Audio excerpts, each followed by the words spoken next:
tayo mga kamaster. Makapagpahinga na rin. Sa lupa lang tayo higa kasi sanay naman tayo dyan eh. Bantay ka muna dyan bro ah.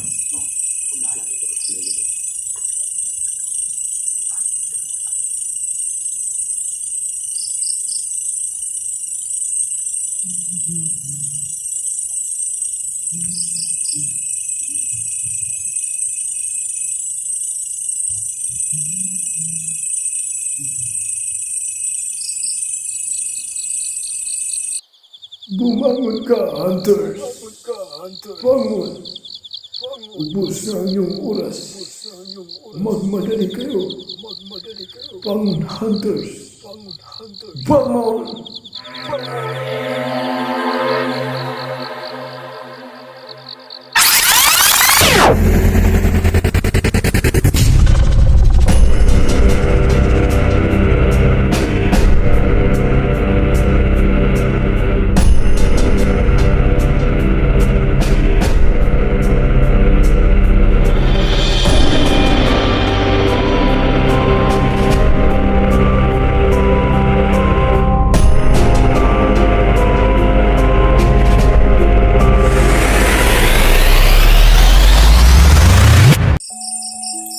Dalawang bata. Kasi yung pagpunta ko doon, pagdalaw ko sa kanila,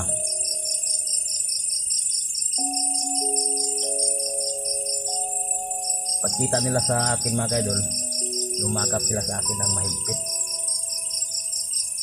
At naramdaman ko yung ano nila, yung pangungulila nila sa kanyang mga magulang.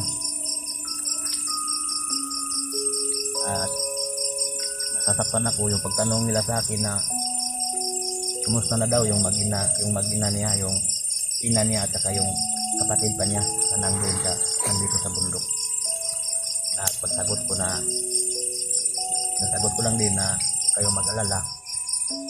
Na ngayon wala pa akong masasabi sa iyo, basta isabi ko lang sa inyo, mag-aaral tayo mabuti. Dito kayo at ako na ang bahala sa ina ninyo at sa kapatid ninyo. Kaya yun na nalungkot din ako mga kaidol. Kasi umiyak yung mga bata, siyempre may puso tayo mga kaidol, makakita tayo ng sasaktan din tayo. So yun, pinapangako ko sa kanila na hindi ako titigil hanggat hindi ko maano yung ina niya at saka yung kapatid niya sila. At bigyan ko lang din ng ano sila, kasi may ano din ako kunting na ano, nilalaan ko sila ng yung biscuit lang, nilalaan ko sa kanila. At tinirahan ko din yung ano, tinirahan ko din yung mababao nila sa school nila.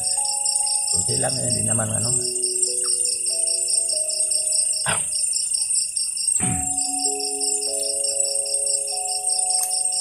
Kaya sinasabihan ko din na magdasal lang kayo palagi sa Panginoon.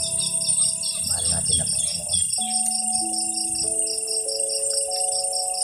Mahal na yung mag-ina ninyo, yung mama ninyo at mama ninyo at kapatid ninyo.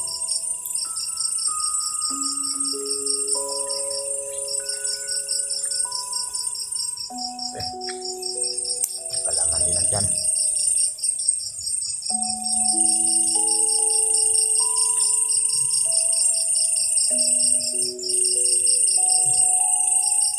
Kaya magkadulang kami ngayon sa taas ng puno ng Puro Master G.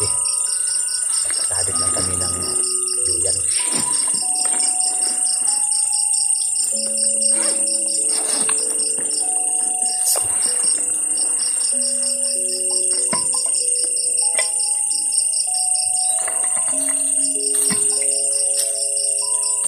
Nakita pa oh.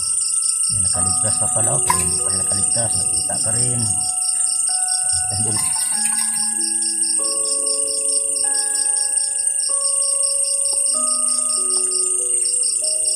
Sayang.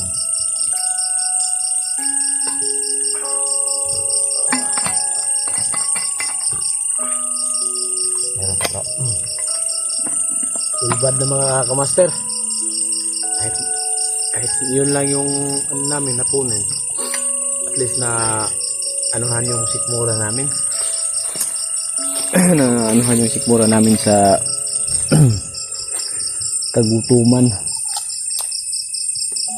Ang ganda ng tanawin dito mga kamaster. Oh.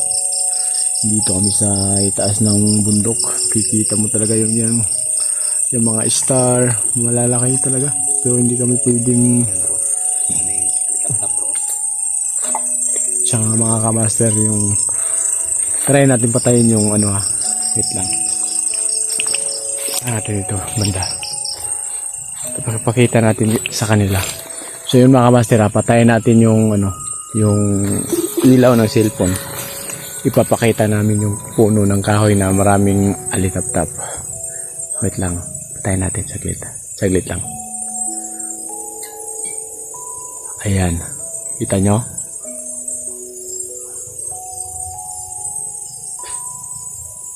Ayan. Yan kumikinang-kinang na yan. Puro alitap-tap yan. Yan. Yung puno na yan. Titigan nyo na mabuti mga kamaster. Yan. Oh. Puro alitap-tap yan sa puno ng kahoy. Yan. Yan. Sobrang dami ng alitap-tap ng puno ng kahoy. Oh. Oh. Puno ng baliti yan. Okay. Ipaano natin yung ilaw. Wait lang. Okay na yan. Yan ang puno mga kamaster. Oh. Yan. Yan. Yan. Yan puno na yan. Parang iba yata nakita ko. Parang mukha ng tao. Diyos ko. Layo tayo kunti mga kamaster. Parang iba yata nakita ko.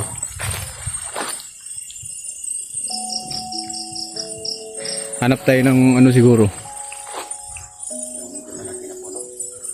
Pero hindi tayo gagapangan ng ahas. Dito banda pwede na rin to eh. Diyan pwede na rin dyan oh. May mga ano na.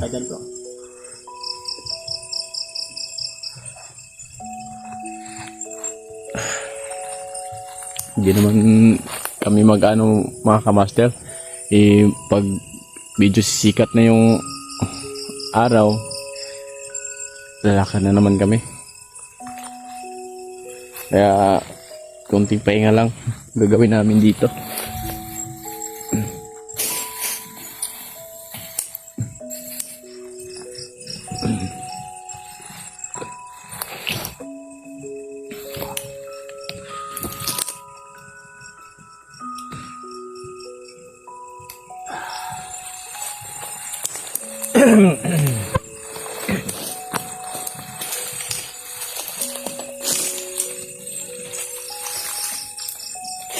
Sa bukid nga among gipuy-an,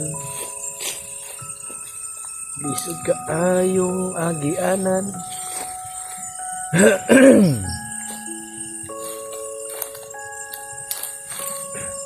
Pusin mo yung kanta mo bro.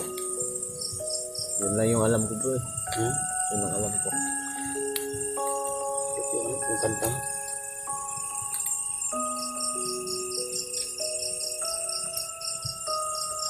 Kayo, pahinga muna tayo ito.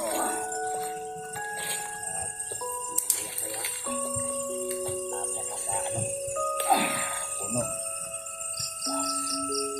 Sabi na bigan. Para na ano.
Okay naman siguro dito sa baba, bro.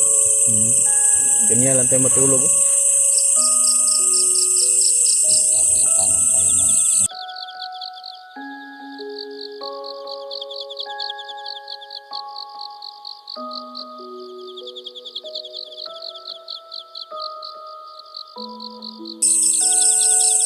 makapagising natin, ano? Nakalikos na sa buong katawan natin, ma. O, tinutuklaw na tayo.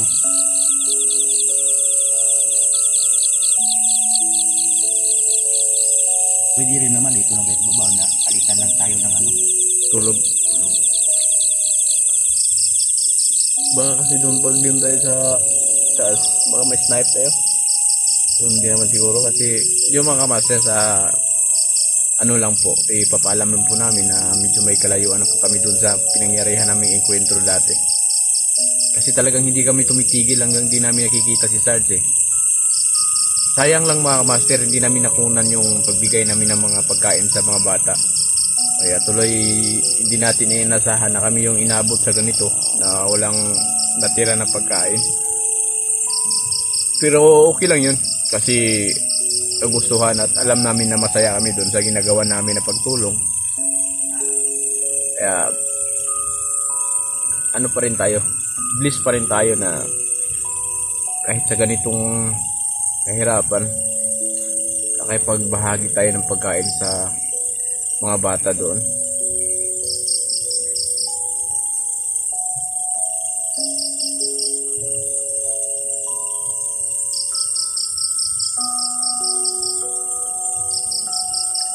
Kasi hindi natin mga kamaster na yung iba kasi mga bata ngayon ipagkukumpara mo sa mga bata sa bundok at saka doon sa syudad,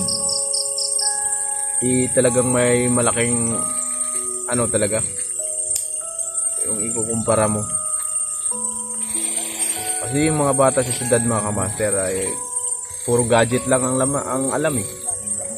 Puro gadget, parang hindi na nga ako nakakita na may mag-bliss pa, may magmano pa. Dito sa pinag-anuhan namin ngayon sa bundok, dito ko nakikita yung mga bata na parang bumabalik yung dating kapanahunan pa, yung mga batang 90s kumbaga. Dito ko nakikita yung kahit hindi mo kilala, nagmamano, kahit hindi mo kaano-ano, nagsasabi na magandang gabi, ganun. Pero sa ano yun na salita mga kamaster, sa Bisaya yun. O iba kasing ano dito, mga lingwahe, yung iba yung lingwahe. Yung iba sa mga culture na Mandaya, ganun, mga tribe, mga tribo kumbaga. Kumbaga hindi lahat ng naniniraan sa bundok Bisaya. Iba-iba yung mga lingwahe nila.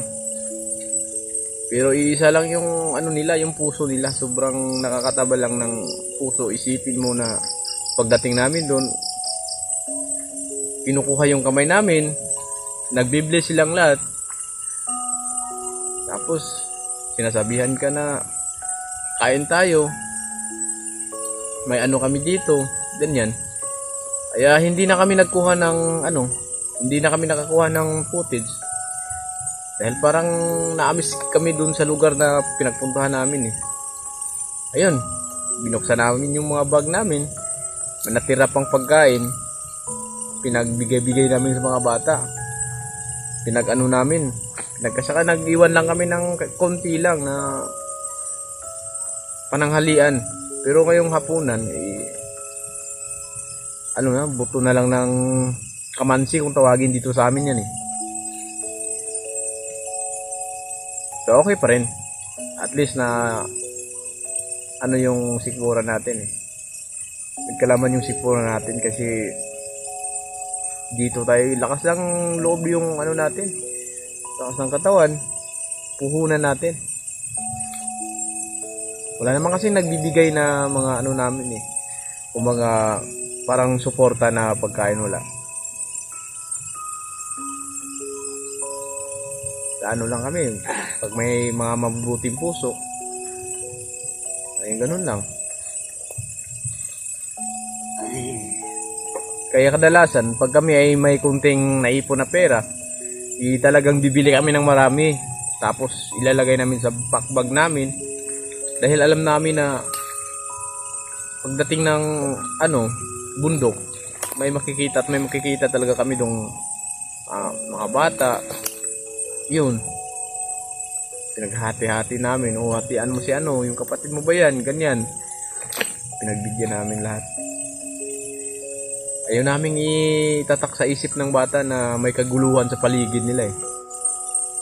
Ayaw namin isipin nila na habang sila ay naglalaro, yung paligid nila ay paparamdam mo na may delikado. Hindi namin pinaparamdam sa kanila eh. Sinabihan lang namin sila na, uy, magandang laro yan ah. Patuloy na kayo, huwag kayong at mag-aaral kayo mabuti. Pinasabihan lang namin sila na mga ganyan. Kahit hindi nila alam na yung paligid na sobrang gulo na. Kumbaga nagkandalitsi-litsi na yung pagkapaligiran, pero yung bata talaga diyan mo makikita yung katotohanan kung gaano kasaya eh. Kaya yung iba minsan, totoo yun mga master, minsan talagang may magsasabi na sana bumalik na lang ako sa pagkabata dahil wala kang iniisip, puro laro lang, wala kang problema. Kaya yung iba kasi parang nakalimutan na yung culture na culture ng paglalaro ng batang tumbang preso, tago-taguan. Kasi puro na gadget, diba mga master? Puro gadget, cellphone.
Usok lang, huwag kang aapoy.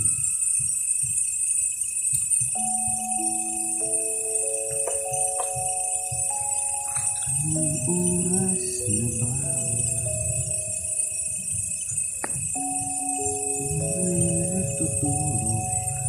Ito yung pinakahirap mga kamaster. Nung may kasamahan kang walang gadget o walang cellphone. Tulad ni Diluvio. Kumuha siya ng pagkain dun sa malayo. Hindi namin makontak. Hindi namin malaman kung saan siya ngayon. Diba kasi yung may dala siyang cellphone kasi saan ka na? Nung nangyari dyan. Ganyan. Ngayon, hindi namin alam.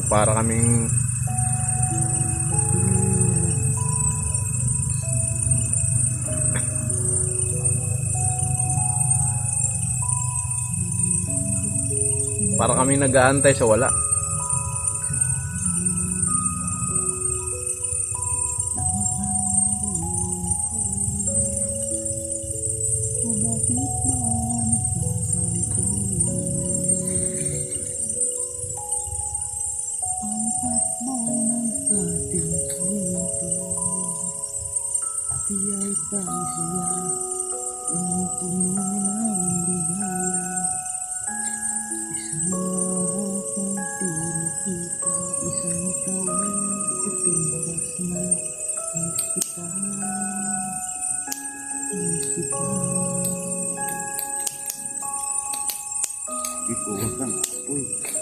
Yung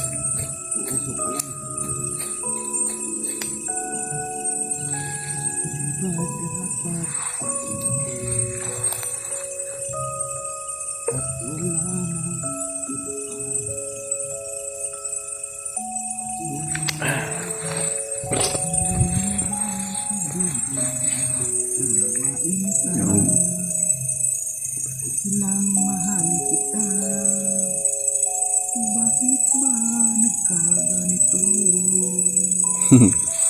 sarap ng kantahan mo dyan ah.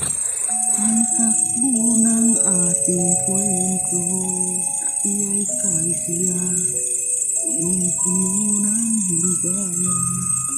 Isang oras pagbilat kita, isang taon sa tumbas na inis kita, Dami ng inis kita.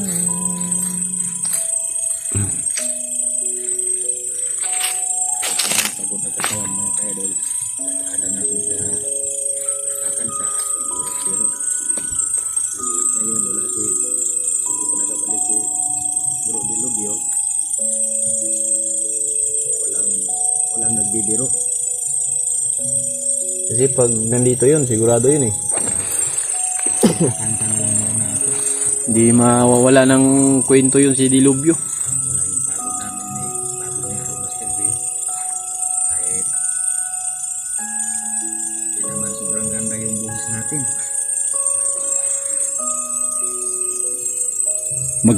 Maganda yun. Yung pinanta mo kanina bro, sarap pakinggan yun bro. Hindi ko na alam yung lyrics na karugtong yun eh. Sa bukid nga among gipuy-an, ilisod ka ayong agianan,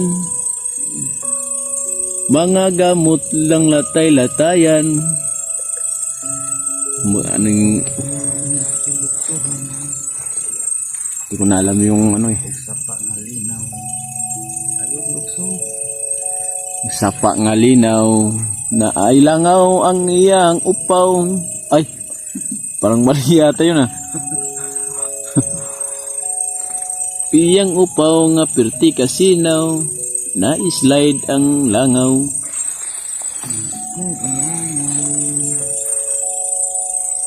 Ito yung buhay namin dito mga kamaster paggabi.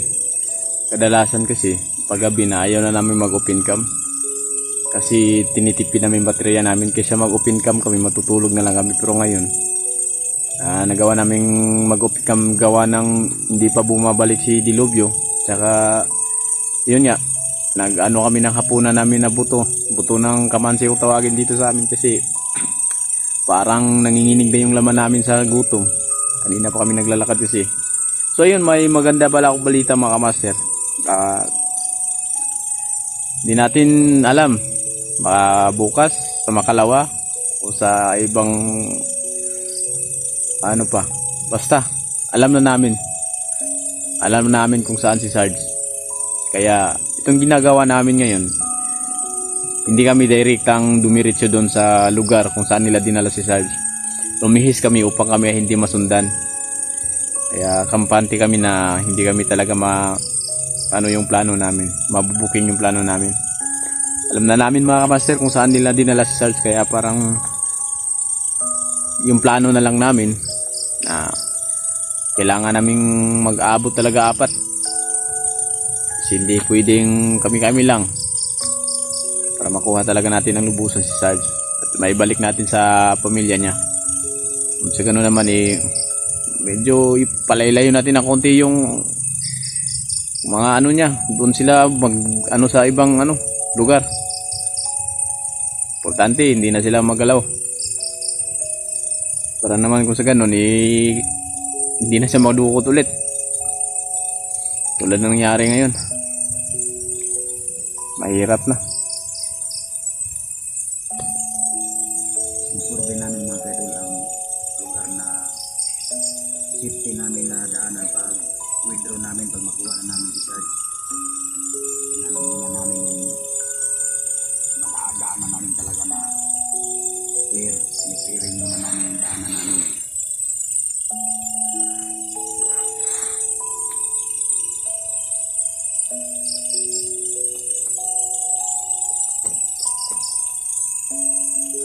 So yun mga kamaster, matulog muna ako saglit. Saglit lang. Saglitan lang kami ng ng tulog ni Brad Misterioso para may makabantay naman. Hanap ako ng kunting lugar, espasyo kung saan ako pwede. Dito na siguro, pwede naman dito.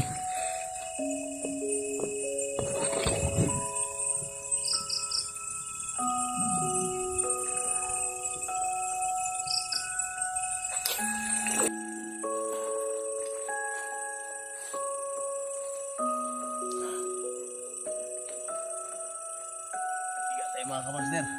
Makapagpahinga na rin.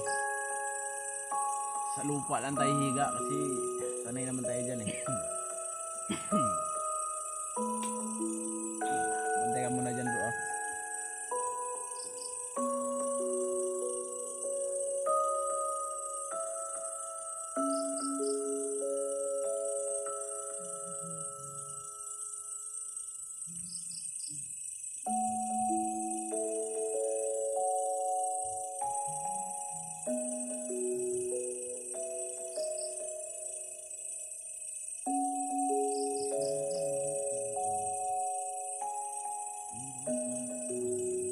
Bumangon ka, Hunter. Bangon. Ubus na ang iyong oras. Magmadali kayo. Bangon, Hunters. Bangon!